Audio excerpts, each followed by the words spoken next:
Hello and welcome. My name's Gwen Houghton, and you're listening to Tarot for the Soul. I'm a highly empathic psychic medium channel. But what does that mean? Well, it means that I sense things that are around me, and sometimes it gets pretty intense. I also have a knowing, and I have this ability to see probabilities into the future. I can communicate with spirit, and I also bring back messages of love, hope, insight, wisdom, and knowledge. My intention is to be able to do a bi-weekly tarot reading to help you to understand these unseen energies, and so you can maneuver through them as you go through your work week and you go through your weekend, and you communicate with your friends and family. It just all helps when we know what the energies are all about and what's going on.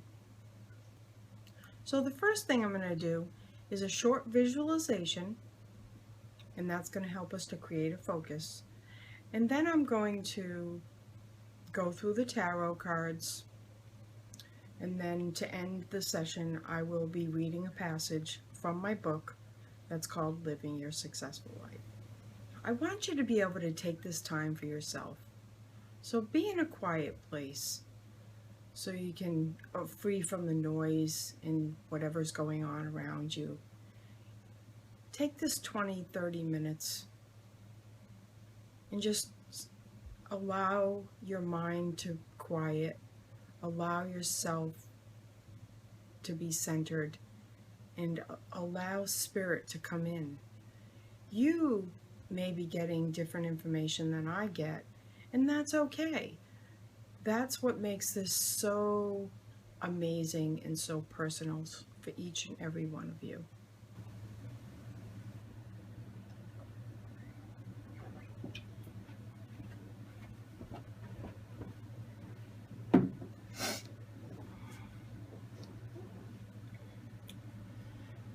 So like I said, the first thing I'm going to do is the visualization.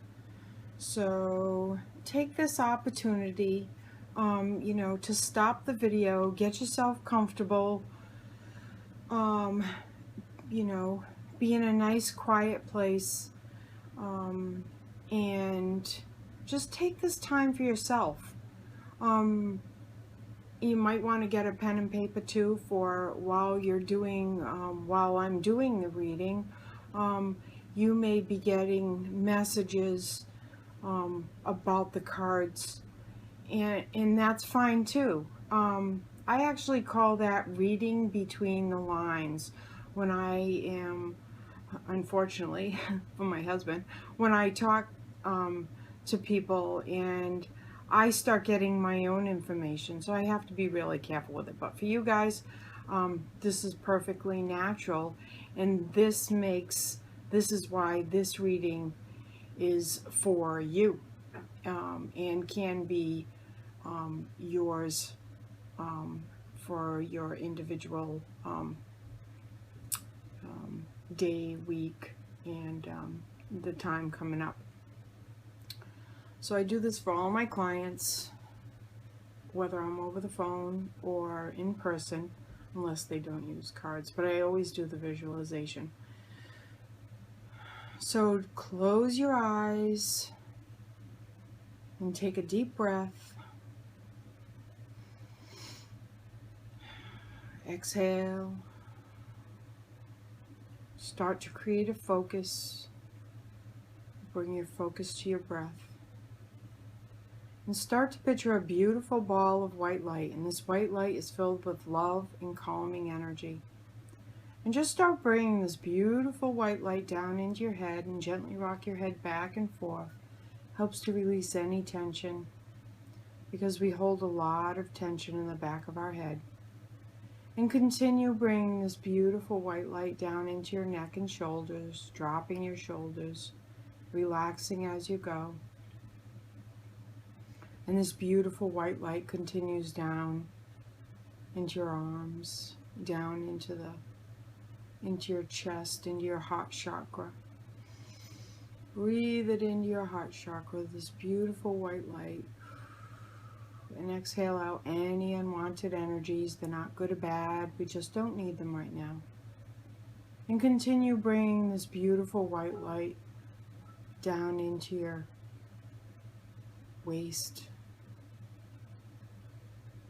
down into your hips.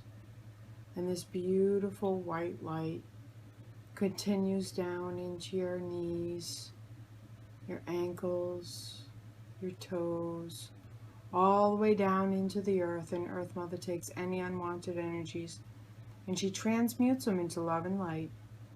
Now bring beautiful green healing energy up from the earth, up into your feet.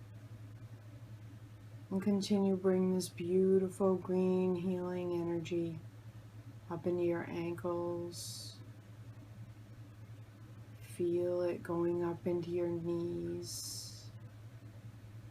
See it going up into your knees with your mind's eye. Continue bringing this beautiful green energy up into your hips and waist. And as you bring this beautiful green energy up into your chest, breathe it into your heart chakra. And exhale out this beautiful green energy throughout your arms.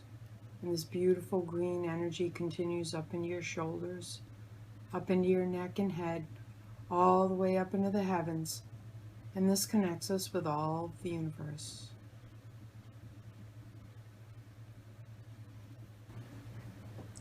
Now wiggle your toes and fingers. Open your eyes. And just stop and take a minute to remember what you felt.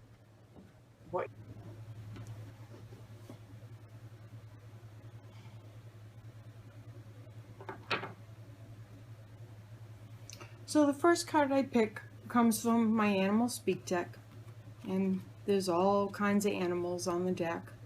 And I learned a lot about shamanism, and I really resonated with it for quite a few years. And I like the fact that the shamans use animal totems. Every animal has a specific vibration and a specific message for us.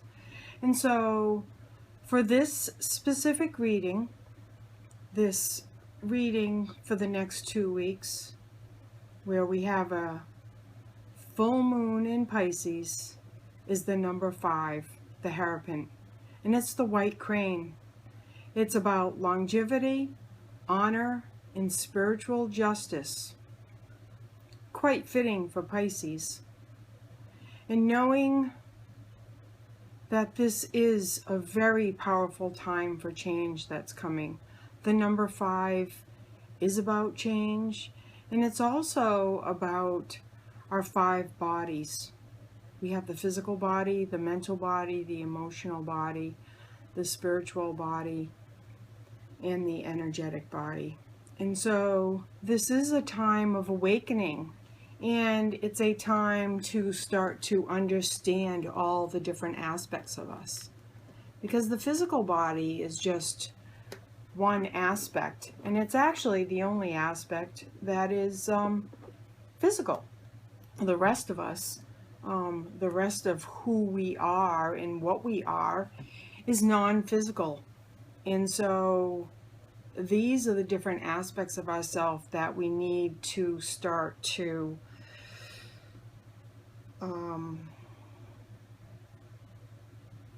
understanding. These are the parts of us we need to start bringing from our subconscious into the consciousness in this new age that we are going into, starting to get used to, even though we're not fully into it, the age of Aquarius. We're going to be leaving Pisces, and there are lessons that we need to learn from this period. And this is collective. This is not just personal, but this is on a grand scale as humans on this planet. So the next 5 cards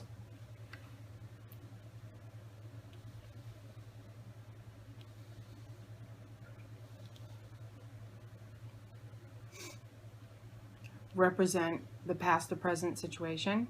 And then we have insight, wisdom, knowledge, and outcome. So those are the placement of the cards, and I always like playing around with them, so forgive me because I do it all the time. But the first card, the number, that's an 8. The number 8 is adjustment. But 8 also represents the strength. The number 8 represents strength. And where I was talking about the number 5 with the Hierophant and change, we are definitely feeling, or we have been feeling, growing pains. And we are, each and every one of us, making adjustments as our physical body and the non-physical parts of us begin to shift and change as the vibrations around us change. And the adjustment card, it's pretty interesting because there's a lot of, for some reason, it reminds me of Libra because there's all the balance. Every single thing on this card is balanced and split down the middle. And the woman or man, who kind of looks like a woman, the person, let's just say, looks like it's almost balanced on the sword. I don't know if you can see it, but it's actually a very beautiful card. I love these aristocratic cards, the Thoth deck. And the blue represents earthly skies. I don't believe other planets have the blue that we can see in our skies. And that's why I say earthly skies. And there's also the blue of the water. So there's the mix of the water and the air, the mind, and the emotions. And she almost feels like she's at peace, or wants to be at peace at least. It's been a very tumultuous time. And I think we're all hoping that we can actually get a break, have a rest, take a breather. And I feel like this next couple of weeks is going to actually allow us to do that. The next card, the insight, the next 3 cards, insight, wisdom, knowledge. The next card is the Knight of Wands. And the Knight of Wands is he's looking into the past. And he sees all the things that he loves. And he sees the passion that he's had throughout his lifetime. And he's wondering, what was it all about? He's wondering, how do I get that passion back? But unfortunately, times are changing to the point where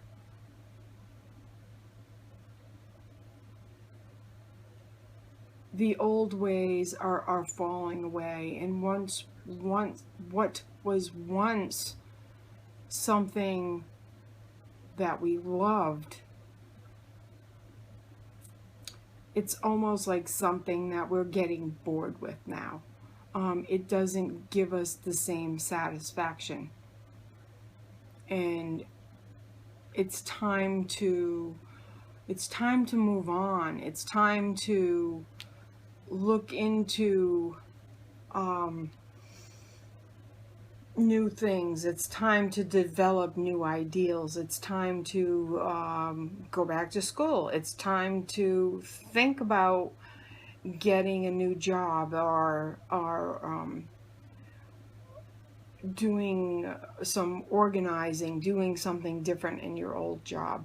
There's just this restless, all around restless feeling, and not feeling the satisfaction, and it could be love, and it could be the love passion too, not feeling that anymore, looking for something more, and looking to the past. But the problem is when we look to the past, we're looking at people, places, and things. We're looking at externally when we need to be looking internally, which is a lot of what the Hierophant is about, looking for the real meaning of life and the real sustenance. What is going to sustain you going into this next phase of reality? The next card is the Seven of Discs, and it's failure. And failure is born of the ego. Because in my eyes, working with spirit, failure doesn't exist. Failure is a product of the mind. Because in terms of spirit, we are here as humans on this planet to learn. We're supposed to learn about ourselves. We're supposed to learn about things around us. We're supposed to make mistakes because that's how we do learn. So a failure is not a failure. A failure is, if you think about it, it's the part of the lesson, so you can understand that, oh, I don't like this, or this didn't work for me, or that person isn't the right one for me. And we hold on to the failure, and when we just really need to understand it and see it for what it is. And a lot of what I have learned through my metaphysical studies is the part that we need to bring to our consciousness and work with. Why do I feel like a failure? And start to understand the inner workings, so you can start to understand the inner workings of you. Insight, wisdom, knowledge. So now we have the Prince of Swords, and the Prince of Swords is about, it's air. There's the swords. Swords are about air. It's about the mind. It's about,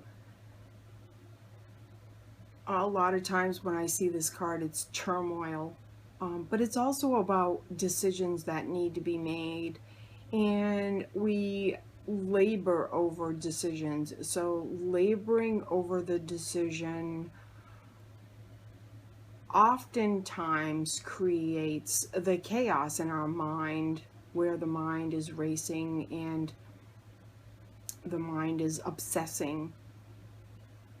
And if you take the time and you quiet your mind, you know exactly what you need to do. It doesn't mean you want to do it, but you know what you need to do. And this card, when it comes in, you know that you need to make some type of a decision, whether it be work related or relationship related, or just personal, something personal that's going on for you.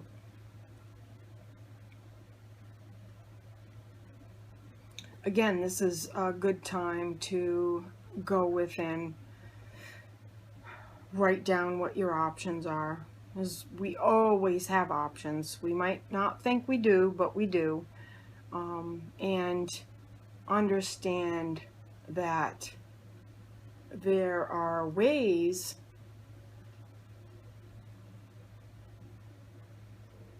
to go about making a decision that can benefit everybody around you.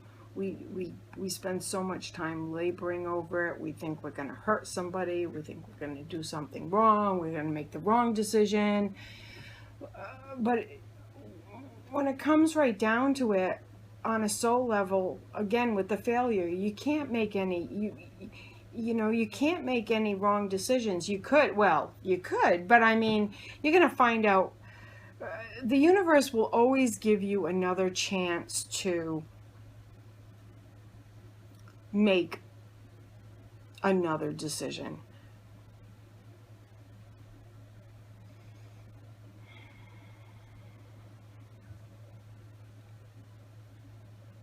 And then the last card, the Knight of Discs. He's looking out into the future. He's looking out over his harvest. It's fall. He's looking at the fruits of his labor. He's looking at, he is analyzing what happened this summer, which projects failed, which projects were successful, and I really feel like he's put a lot of effort into the summer. And so collectively, I feel like a lot of people, most people, have either done a lot of work psychologically, emotionally, trying to figure things out, or they've been hiding in victim mode. It's been extreme. It's either been one or the other. There's really no in between. But for the most part, even if there weren't major decisions made, there's been a lot going on behind the scenes, a lot of sleepless nights, a lot of contemplating. And this has actually been this summer, these past few months have been the perfect time to do that. Now it's time to draw up that plan, make that decision, start to formalize what it is you want to do. Because it's just going to get busier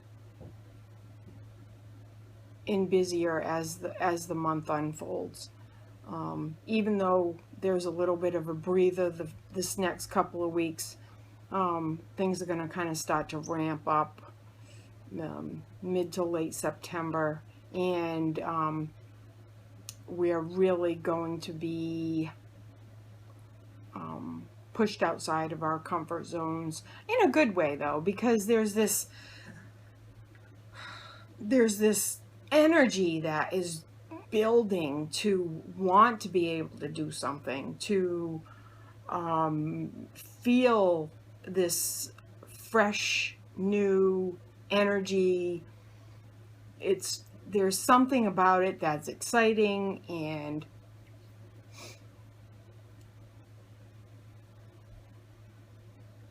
scary at the same time.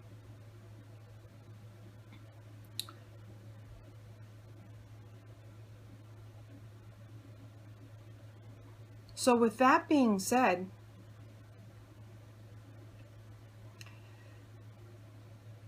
take some notes, do some reflecting, get out the journal.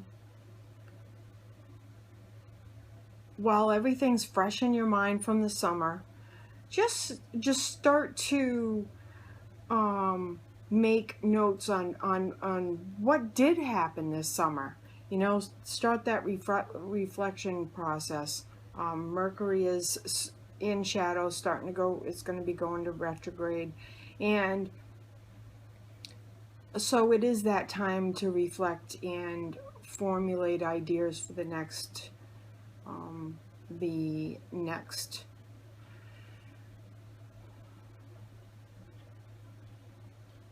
phase that is coming up for us. We're going to see a lot in the news. There's going to be a lot going on in the news. There's going to be a lot of controversy. This is a really important time to be grounded in reality, to be understanding what is going around, what is going on with us, what is our stand on things. We can't sit back and be passive anymore. We need to make a decision. We have to have a voice. Each and every one of us has to have a voice. I do feel like this is a phase where people will be coming into your life and other people will be leaving your life. Sometimes we just need a heads up. Sometimes we just need to know that. And it may be a coworker leaving and you have the opportunity to go into a different position. Or it may be that, a spouse or a loved one decides that that they don't want to be married anymore or with us anymore, or it may just be that you're starting to feel way different than your group of friends and you're kind of looking for a new group of friends. That's the way I feel like this is going to play out. I do feel like it's subtle. I don't feel like it's abrupt. I don't feel like you're going to think I don't think that it's going to be any surprise. It's going to be something that is probably been a long time coming and expected, maybe not consciously expected, but if you look back on it in another couple of months, you'll say, yeah, that's probably what had to happen because I was not making a decision or somebody wasn't making a decision, and it was just one thing that had to happen. It doesn't mean it's going to happen with everybody, but that's just the sense I get. So I leave you with this. Enjoy the next 2 weeks. Enjoy tomorrow, full moon in Pisces. It's about relaxing, having fun, enjoying your friends and family, enjoying the end of the summer. So I hope you enjoyed this. And I'll see you in a couple of weeks.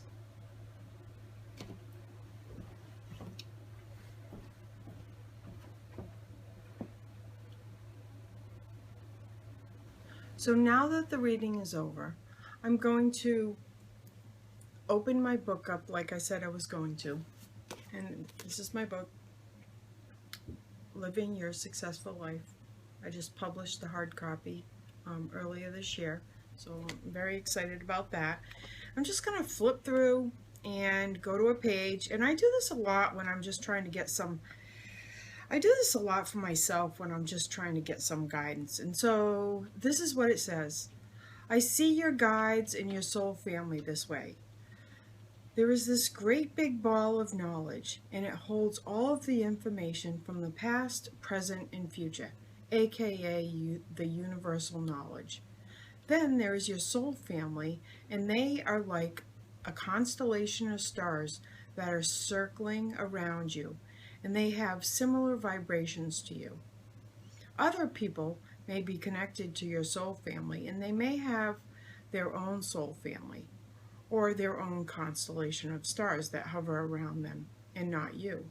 And they may have their own vibration that is different from yours. These various constellations are intertwined, and I believe that this is how we are all connected. We are all connected by the endless constellation of stars, like the galaxy. When I talk to my clients, I often refer back to this because we are all connected, and we do have people that come into our soul family, and then there's other people that are leaving our soul family. It's a natural process. So if we can understand this, then when somebody does leave our group, it doesn't feel so bad. It doesn't hurt so much to know that you're just growing apart vibrationally. It allows for you to be able to open to new people and new situations and new vibrations. And it's the same for them as well. It's all a blessing. So hail and farewell. Take what you will and leave the rest. Namaste. And bright blessings. Have a nice weekend too.